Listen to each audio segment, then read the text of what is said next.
माननीय अध्यक्ष महोदय जी, आज आपने मुझे इस सभा में बोलने का मौका दिया, इसके लिए मैं आपकी बहुत बहुत आभारी हूँ। सबसे पहले जो सुरक्षाकर्मी, जो जवान अफसर 13 दिसंबर को संसद की सुरक्षा के लिए शहीद हुए, उनके प्रति मैं श्रद्धांजलि व्यक्त करना चाहती हूँ। महोदय, हजारों साल पुरानी हमारी देश की, धर्म की एक पुरानी परंपरा रही है। ये परंपरा संवाद, चर्चा की रही है। एक गौरवशाली परंपरा है जो दर्शन ग्रंथों में, वेदों में, उपनिषदों में दिखती है। वाद विवाद और संवाद की हमारी पुरानी संस्कृति है। अलग अलग धर्मों में भी, इस्लाम में, सूफियों में, बौद्ध धर्म में, जैन धर्म में, सिख धर्म में भी ये वाद संवाद, ये चर्चा बहस, इसकी संस्कृति रही है। इसी परंपरा से उभरा हमारा स्वतंत्रता संग्राम। हमारा स्वतंत्रता संग्राम विश्व में एक अनोखा संग्राम था, एक अनोखी लड़ाई थी जो अहिंसा और सत्य पर आधारित थी। और उसी आज़ादी की लड़ाई से एक आवाज़ उभरी जो हमारी देश की आवाज़ थी।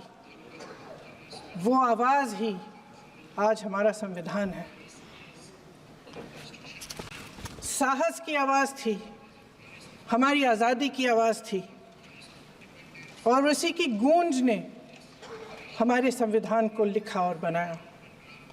ये सिर्फ एक दस्तावेज नहीं है। बाबा साहेब अम्बेडकर, मौलाना आज़ाद जी, राजगोपालाचारी जी और जवाहरलाल नेहरू जी और उस समय के तमाम नेता, जैसे आपने कहा, इस संविधान को बनाने की जो कार्य में सालों के लिए जुटे रहे। हमारा संविधान इंसाफ, उम्मीद, अभिव्यक्ति और आकांक्षा की वो ज्योत है जो हर हिंदुस्तानी के दिल में जलती है। अध्यक्ष महोदय, इस ज्योत ने हर एक भारतीय को ये पहचानने की शक्ति दी कि उसे न्याय मिलने का अधिकार है, कि उसमें अपने अधिकारों के लिए आवाज़ उठाने की क्षमता है, कि जब वो आवाज़ उठाएगा तो सत्ता को उसके सामने झुकना पड़ेगा। इस संविधान ने हर एक देशवासी को ये अधिकार दिया कि वो सरकार बना भी सकता है और सरकार बदल भी सकता है। ये ज्योत जो हर हिंदुस्तानी के दिल में जलती है, उसने हर हिंदुस्तानी को ये विश्वास दिया कि देश की संपत्ति में, देश की दौलत में, संसाधनों में उसका भी हिस्सा है, कि उसे एक सुरक्षित भविष्य की उम्मीद का अधिकार है, कि देश बनाने में भी उसकी भागीदारी है। उम्मीद और आशा की ये ज्योत मैंने देश के कोने कोने में खुद देखी है। उन्नाव में मैं एक रेप पीड़िता के घर गई, उसे जलाकर मार डाला था। वो शायद 20-21 साल की होगी। हम सब के बच्चे हैं। हम सोच सकते हैं कि अगर हमारी बेटी के साथ बार बार बलात्कार हुआ और फिर जब वो अपनी लड़ाई लड़ने के लिए गई तो उसको जलाकर मार डाला गया होता तो हम पर क्या बीतती। मैं उस बच्ची के पिता से मिली।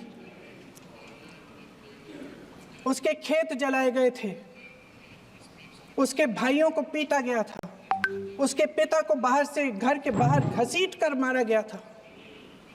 उस पिता ने मुझे बताया कि बेटी, मुझे न्याय चाहिए। मेरी बेटी अपने एफआईआर को दर्ज करने के लिए जब ज़िले में गई तो उसको मना किया गया, अगले ज़िले में जाना पड़ा उसे।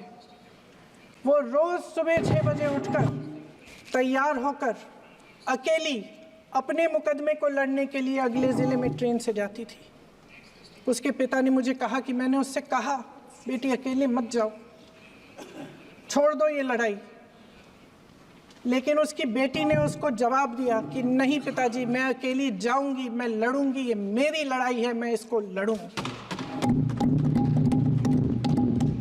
ये लड़ने की क्षमता, ये हिम्मत उस लड़की को और करोड़ों भारत की नारियों को हमारे संविधान ने दी। आगरा में मैं अरुण वाल्मीकि के घर गई। अरुण वाल्मीकि पुलिस स्टेशन में काम करता था, सफाई का काम करता था। आप सोच सकते हैं हमारी तरह उसका भी परिवार था।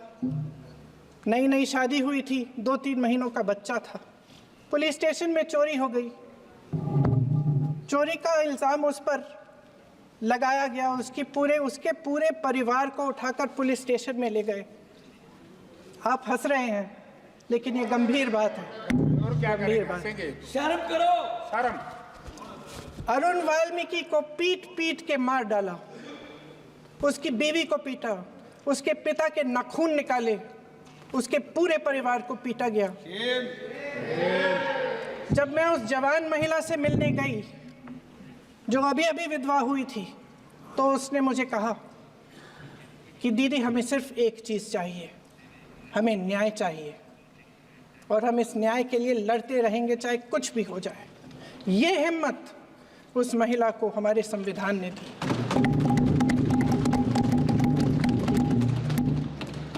संभल के कुछ लोग आए थे हमसे मिलने जो मृतकों के परिवार के सदस्य थे।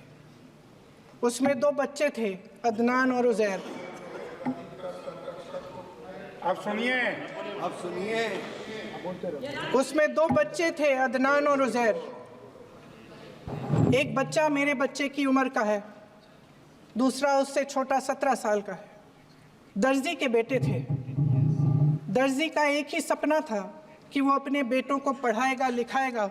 एक बेटा डॉक्टर बनेगा, एक बेटा भी सफल होगा दूसरा बेटा भी अपने जीवन में सफल होगा। उनके पिताजी हर रोज उनको स्कूल छोड़ते थे। उस दिन भी स्कूल छोड़ने के बाद अपनी दुकान में चले गए। उन्हें पता नहीं था कि विवाद हो रहा है। उन्होंने भीड़ देखी, घर आने की कोशिश की तो पुलिस ने गोली से मार डाला। वो 17 साल का बच्चा अदनान मुझसे कहता है, वो 17 साल का बच्चा अदनान मुझसे कहता है कि मैं बड़ा होकर डॉक्टर बन के दिखाऊंगा, मैं अपने पिता का सपना साकार करूंगा। ये सपना, ये आशा उसके दिल में हमारे संविधान ने डाली। अध्यक्ष महोदय, हमारे देश के करोड़ों देशवासियों के संघर्ष में, अपने अधिकारों की पहचान में, इनकी कठिन से कठिन परिस्थितियों से लड़ने की अपार हिम्मत में और देश से न्याय की अपेक्षा में हमारे संविधान की ज्योत जल रही है। मैंने हमारे संविधान की ज्योत को जलते हुए देखा है और इसके साथ साथ ये भी समझा है कि हमारा संविधान एक सुरक्षा कवच है। एक ऐसा सुरक्षा कवच है जो देशवासियों को सुरक्षित रखता है, न्याय का कवच है, एकता का कवच है और अभिव्यक्ति की आज़ादी का कवच है। दुख की बात यह है कि मेरे सत्ता पक्ष के साथी जो बहुत बड़ी बड़ी बातें करते हैं, इन्होंने इन 10 सालों में ये सुरक्षा कवच, सत्ता पक्ष के मेरे साथियों ने ये सुरक्षा कवच तोड़ने का पूरा प्रयास किया है। संविधान में सामाजिक, आर्थिक और राजनीतिक न्याय का वादा है। ये वादा एक सुरक्षा कवच है जिसको तोड़ने का काम शुरू हो चुका है। लैटरल एंट्री और निजीकरण के जरिए ये सरकार आरक्षण को कमज़ोर करने का काम कर रही है। अगर लोकसभा में ये नतीजे नहीं आए होते तो ये संविधान बदलने का काम भी शुरू कर लेते। सच्चाई ये है अध्यक्ष महोदय कि आज संविधान बार इसलिए कह रहे हैं क्योंकि इस चुनाव में इनको पता चल गया कि इस देश की जनता ही इस संविधान को सुरक्षित रखेगी, कि इस चुनाव में हारते जीतने से इन्हें एहसास हुआ कि ये संविधान बदलने की बात इस देश में नहीं चलेगी। आज जनता की मांग है कि जाति जनगणना हो। सत्ता पक्ष के मेरे साथी ने इसका जिक्र किया। ये जिक्र भी आज इसलिए हो रहा है क्योंकि चुनाव में ये नतीजे आए। ये जाति जनगणना इसलिए जरूरी है ताकि हमें पता चले कि किसकी क्या स्थिति है और नीतियां उस हिसाब से बने। इनकी गंभीरता का प्रमाण ये है कि जब चुनाव में पूरे विपक्ष ने जोरदार आवाज उठाई कि ये जाति जनगणना होनी चाहिए, तो इनका जवाब देखिए। इनका जवाब भैंस भाग भैंस चुरा लेंगे, मंगलसूत्र चुरा लेंगे। इनका ये जवाब था। ये गंभीरता है इनकी जाति जनगणना पर। महोदय, हमारे संविधान ने आर्थिक न्याय की नींव डाली, किसानों, गरीबों और को जमीन बांटी, भूमि सुधार किया, जिसका नाम लेने से कभी कभी आप झिझकते हैं और कभी कभी उनका नाम धड़ाधड़ इस्तेमाल किया जाता है अपने आप को बचाने के लिए। उन्होंने HAL, BHEL, SAIL, गेल, ONGC, NTPC, railways, IIT, IIM, oil refineries, तमाम PSU बनाए। अध्यक्ष महोदय, उनका नाम पुस्तकों से मिटाया जा सकता है, उनका नाम भाषणों से मिटाया जा सकता है, लेकिन जो उनकी भूमिका रही इस देश की आज़ादी के लिए और इस देश के निर्माण के लिए, वो इस देश से कभी मिटाया नहीं जा सकता। 75 सालों में जनता का भरोसा रहा कि नीतियाँ बनेंगी तो जनता की भलाई के लिए बनेंगी। जल जंगल ज़मीन का अधिकार मिला आदिवासी भाई बहनों को। इंदिरा जी ने बैंकों का राष्ट्रीयकरण करवाया, खदानों का राष्ट्रीयकरण कराया। कांग्रेस और यूपीए की सरकारों में शिक्षा का, भोजन का अधिकार मिला। 75 सालों में जनता का भरोसा मिला। पहले संसद चलती थी तो जनता की उम्मीद होती थी कि सरकार महंगाई और बेरोजगारी पर चर्चा करेगी, कोई उपाय निकालेगी, कोई रास्ता निकालेगी। लोग मानते थे कि अगर कोई नई आर्थिक नीति बनेगी तो देश की अर्थव्यवस्था को मजबूत बनाने के लिए बनेगी, तो भारतीय बाजार को मजबूत बनाने के लिए बनेगी, उनके भविष्य को मजबूत बनाने के लिए बनेगी। किसान और आदिवासी भाई बहन भरोसा करते थे कि यदि ज़मीन के कानून में संशोधन होगा तो उन्हीं की भलाई के लिए होगा। आप नारी शक्ति की बात करते हैं। आज चुनाव की वजह से शायद इतनी बातचीत हो रही है नारी शक्ति के बारे में, क्योंकि हमारे संविधान ने महिलाओं को ये अधिकार दिया, उनकी शक्ति को परिवर्तित किया वोट में। और आज आपको पहचानना पड़ रहा है कि महिलाओं के बिना, कि नारी शक्ति के बिना ये सरकारें नहीं बन सकती हैं। इसीलिए आज आप नारी शक्ति की बातें दोहरा रहे हैं। जो आप नारी शक्ति का अधिनियम लाए हैं उसको लागू क्यों नहीं करते? वो 10 साल बाद लागू क्यों होगा? क्या आज की नारी 10 साल इंतजार करेगी उसके लागू करने के लिए? क्या बात है, क्या बात है।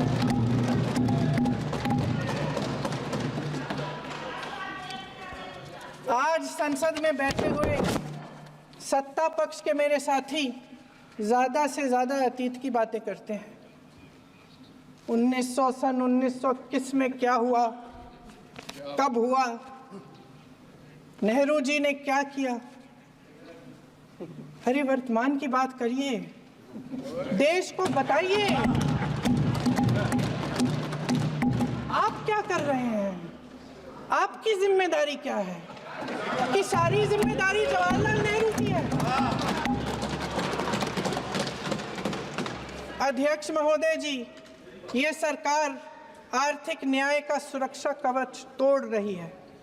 आज संसद में बैठी ये सरकार बेरोजगारी और महंगाई से जूझ रही हमारी जनता को क्या राहत दे रही है। कृषि के कानून भी बड़े बड़े उद्योगपतियों के लिए बन रहे हैं। सही एमएसपी को छोड़िए, डीएपी तक नहीं मिल रहा है।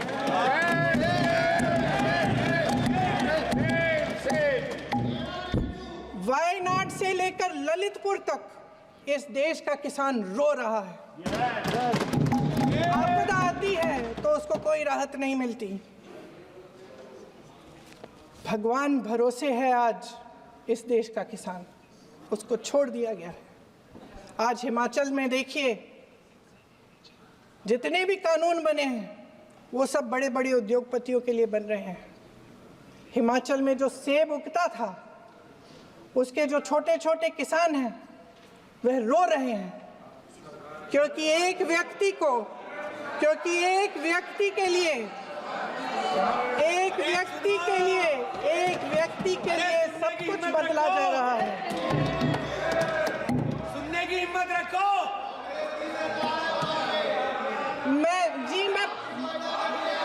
अध्यक्ष महोदय जी, अध्यक्ष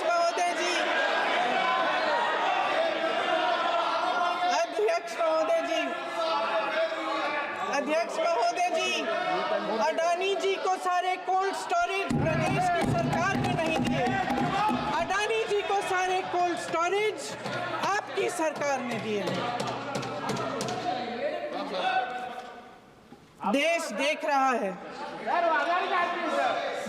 देख रहा है कि एक व्यक्ति को बचाने के लिए 142 करोड़ देश की जनता को नकारा जा रहा है। सारे बिजनेस, सारे संसाधन, सारी दौलत, सारे मौके एक ही व्यक्ति को सौंपे जा रहे हैं।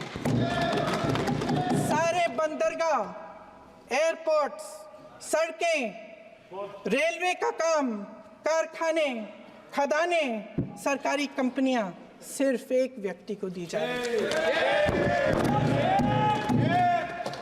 जनता के मन में हमेशा ये विश्वास होता था कि अगर कुछ नहीं है तो संविधान हमारी सुरक्षा करेगा, मगर आज आम लोगों के बीच ये धारणा बनती चली जा रही है कि सरकार सिर्फ अडानी जी के मुनाफे के लिए चल रही है। देश में बहुत तेजी से गैर बराबरी बढ़ रही है। जो गरीब है वो और गरीब हो रहा है, जो अमीर है वो और अमीर हो रहा है। इस सरकार ने आर्थिक न्याय की भी सुरक्षा कवच तोड़ दिया है।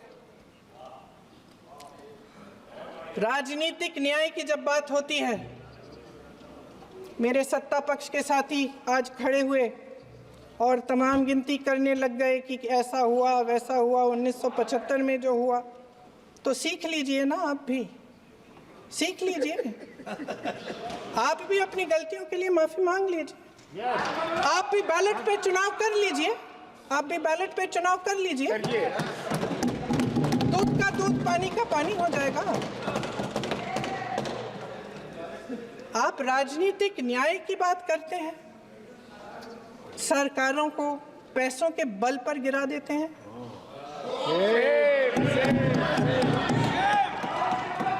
मेरा आग्रह है कि अपन संविधान में सकारात्मक बोले।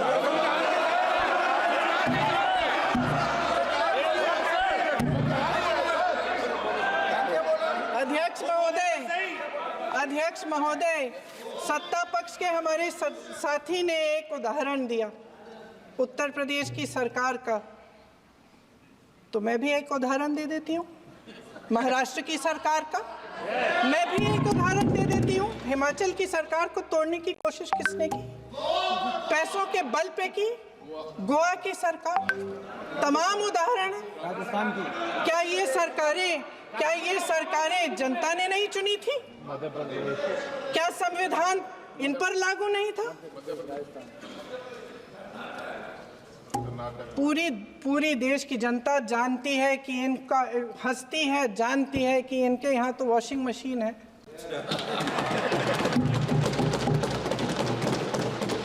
तो यहाँ से वहाँ जाता है, वो धुल जाता है। इस तरफ दाग, उस तरफ स्वच्छता। और मेरे कई ऐसे साथी हैं जो इस तरफ होते थे उस तरफ चले गए, मुझे दिख भी रहे हैं, वॉशिंग मशीन में शायद धुल गए हैं।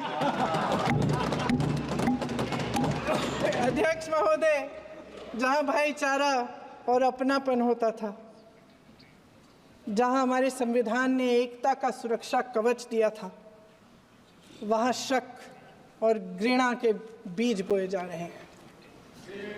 एकता का सुरक्षा कवच तोड़ा जा रहा है। प्रधानमंत्री जी यहाँ सदन में संविधान की किताब को यूं माथे से लगाते हैं, लेकिन संभल में, हाथरस में, मणिपुर में जब न्याय की गुहार आती है, उठती है, तो उनके माथे पे शिकन तक नहीं आता।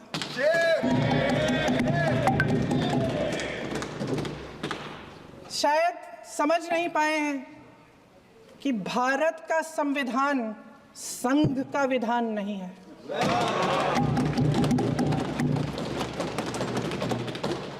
भारत के संविधान ने हमें एकता दी, हमें आपसी प्रेम दिया।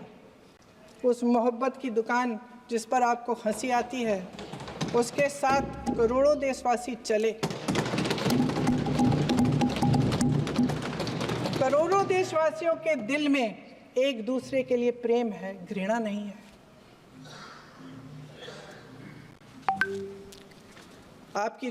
इनकी जो विभाजनकारी नीतियां हैं, उसका नतीजा हम रोज देखते हैं।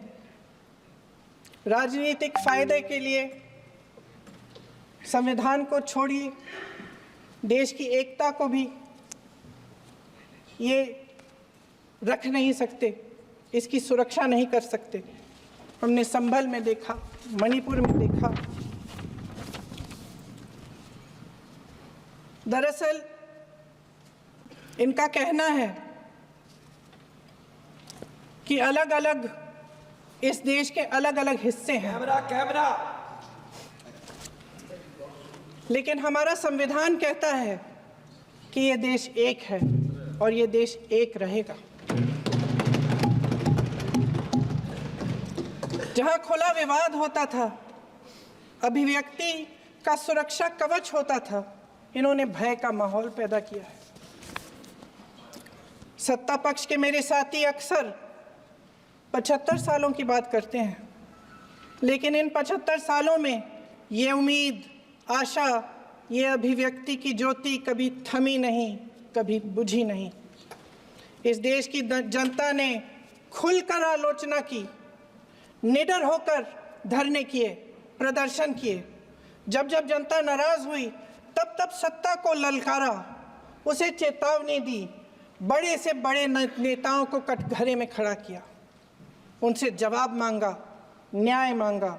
इस देश के छोटे छोटे से नुक्कड़ की दुकानों में, चाय की दुकानों में, इस देश के घरों में, गलियों में, मोहल्लों में, अखबारों में, प्रकाशन घरों में, न्यायपालिकाओं में चर्चा कभी बंद नहीं हुई। लेकिन आज ये माहौल नहीं है। आज जनता को सच बोलने से डराया जाता है, धमकाया जाता है। पत्रकार हो या विपक्ष का नेता हो या किसी यूनिवर्सिटी का प्रोफेसर हो, छात्र संघ हो या कर्मचारियों का संगठन हो, सबका मुंह बंद कराया जाता है। किसी पे ईडी, किसी पे सीबीआई, किसी पे इनकम टैक्स, फर्जी मुकदमे लगवाए जाते हैं, जेल में डाल दिया जाता है, विपक्षी नेताओं को जेल में डाल दिया जाता है, उनको सताया जाता है। किसी को नहीं छोड़ा इस सरकार ने। देशद्रोही कह कह के उत्तर प्रदेश में मुझे याद है कुछ अध्यापिकाएं प्रदर्शन कर रही थी, उन पर मुकदमा डाल दिया देशद्रोही का, उन्हें देशद्रोही कह दिया। इन्होंने देश का पूरा माहौल भय से भर दिया है। इनकी मीडिया की मशीन झूठ फैलाती है, तरह तरह के आरोप लगाती है, और शायद वह भी भय में ही है। महोदय, मैं इस सदन को याद दिलाना चाहती हूँ कि ऐसा डर का माहौल देश में अंग्रेजों के राज में था।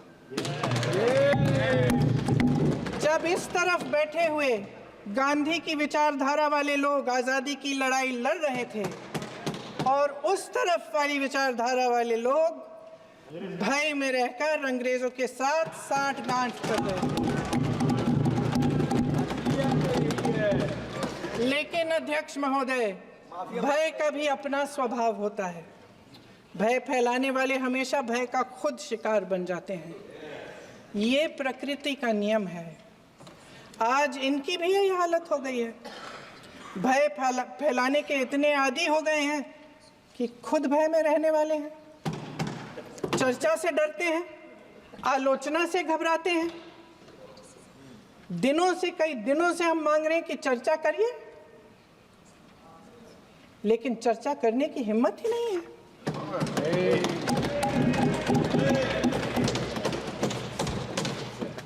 एक कहानी होती थी अध्यक्ष महोदय, शायद बचपन में आपने भी सुनी होगी।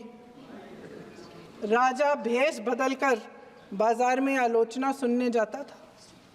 ये सुनने जाता था कि प्रजा मेरे बारे में क्या कह रही है, मैं सही रास्ते पे चल रहा हूँ कि नहीं। लेकिन आज का राजा, भेष तो बदलते हैं आज के राजा, शौक तो है उनको भेष बदलने का, लेकिन न जनता के बीच जाने की हिम्मत है और न आलोचना सुनने की। महोदय, मैं तो सदन में नहीं हूं।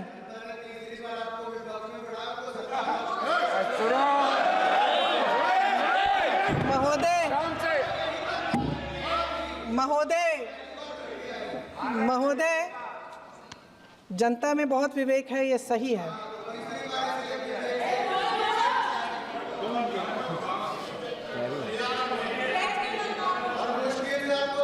अच्छा महोदय, मैं सदन में नहीं हूँ,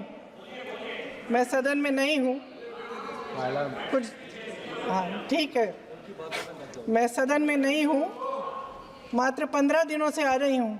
लेकिन मुझे ताज्जुब होता है कि इन 15 दिनों में इतनी बड़े इश्यूज़ हैं, इतनी बड़ी बातें हैं। प्रधानमंत्री जी मात्र एक दिन के लिए, शायद 10 मिनट के लिए दिखे हैं सब।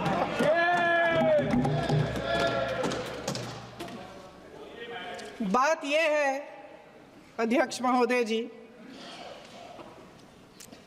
कि ये देश भय से नहीं, साहस और संघर्ष से बना है। इसको बनाने वाले देश के किसान, जवान, देश के करोड़ों मजदूर और गरीब जनता है। संविधान इनको साहस देता है। मेहनती मिडिल क्लास है और इस देश के जो करोड़ों देशवासी हैं, जो रोजाना भयंकर परिस्थितियों का सामना करते हैं, उनको साहस देता है। वायनाड में जो आपदा आई, उसमें एक छोटा लड़का था 17 साल का। 6 घंटों के लिए उसने अपनी माँ को बचाने की कोशिश की। 6 घंटों के लिए आप सोच सकते हैं कि अगर नदी की धारा बह रही है, नाराज़ है, आप अपनी माँ को पकड़े हो, 6 घंटों के लिए पकड़े रखते हो कि मेरी माँ बच जाएगी, और अंत में वो माँ भी बह जाती है। उस लड़के का साहस, उन महिलाओं का साहस जो पीड़ित हैं लेकिन फिर भी अपनी लड़ाई लड़ रहे हैं, उन संभल के बच्चों का साहस जिनके पिताजी अभी अभी गुजर गए लेकिन फिर भी उनके सपनों को साकार करने की हिम्मत है, उनका साहस है। वो साहस इस संविधान ने दिया है।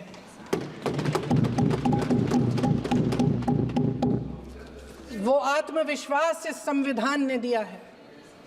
ये देश भय से नहीं चल सकता, ये देश साहस से ही चलेगा।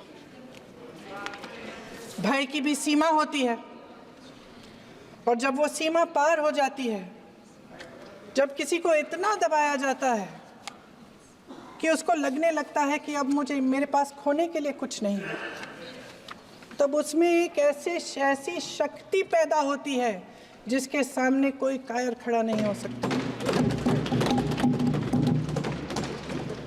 ये देश कायरों के हाथों में ज्यादा देर तक कभी नहीं रहा है। ये देश उठेगा, ये देश लड़ेगा, सत्य मांगेगा, सत्यमेव जयते। जय हिंद। अगले